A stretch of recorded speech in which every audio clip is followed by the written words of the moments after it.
असाना project management course के lecture 15 में मैं आपको गाइड करूंगा कि किस तरह स्पेसिफिक असाइनी की टास्क आप कलेक्ट करोगे और क्लाइंट के साथ शेयर करोगे या डाउनलोड करोगे। सिंपली स्पेसिफिक प्रोजेक्ट पे क्लिक करोगे। स्पेसिफिक प्रोजेक्ट पे क्लिक करने के बाद आपको लेफ्ट साइड के टॉप पे 3 डॉट्स शो होंगे। आपने सिंपली इस पे क्लिक करना है और second option search this project को सेलेक्ट करना है। जैसे ही आप यहाँ पे क्लिक करते हो तो अब आपको इस तरह का ऑप्शन शो होगा। ये वो प्रोजेक्ट है जो जिसमें आप स्पेसिफिक असाइनी को सर्च करते हो। यहाँ पे आप उसका ईमेल लिखोगे और ईमेल लिखने के बाद यहाँ पे आप सर्च पे क्लिक करोगे और सर्च पे क्लिक करने के बाद आपको उस असाइनी के सारे टास्क शो होंगे।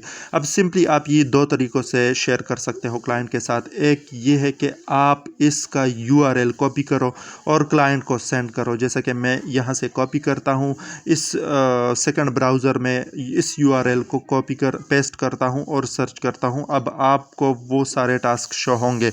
अब आप सिंपली यहाँ से ये टास्क डाउनलोड कर सकते हो और डाउनलोड के साथ साथ आप एक्सेल में भी शिफ्ट कर सकते हो इस टास्क को। यह सर्च दिस प्रोजेक्ट पे सर्च रिजल्ट पे क्लिक करो। यहाँ से आप कॉपी कर सकते हो, प्रिंट कर सकते हो और एक्सपोर्ट कर सकते हो। अगर मैं एक्सपोर्ट पे क्लिक करता हूँ तो सिंपली ये एक्सेल की फाइल में सेव हो जाएंगे। अब अगर आपको क्लाइंट मैसेज करे कि मुझे आईटी मैनेजर के सारे टास्क डिटेल चाहिए तो आप सिंपली यहाँ पे सर्च करोगे, उसे डाउनलोड करोगे और डाउनलोड के बाद क्लाइंट को सेंड करोगे, जो कि सिंपल एंड इजी है।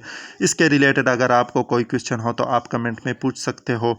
यहाँ से आप दो तरीक़ों से उसके साथ शेयर कर सकते हो। Thank you so much.